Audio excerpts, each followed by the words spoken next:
Let's talk real quick about the spiral to hell.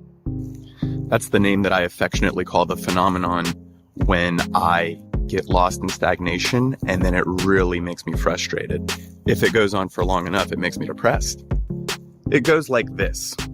The less I do, the worse I feel. The worse I feel, the less I do. And then there's the loop. And that, if I'm not careful, will go on deeper and deeper, lower and lower, spiral to hell. Have any of you ever been in that spiral?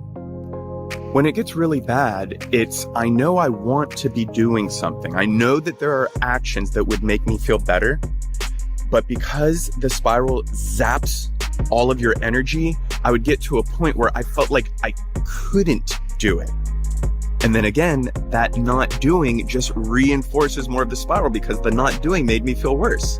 And feeling bad made me not want to do. If you are in any kind of spiral loop like that right now, you first have to recognize that you cannot wait to feel like doing it. That's always a trap, waiting to feel ready. The really interesting thing about motivation is that it seldom comes first. It's only once we get into action and we start taking some steps, start making a little bit of progress, then all of a sudden we get these waves of energy. The motivation shows up after you start. Something that helps a lot is to have a plan.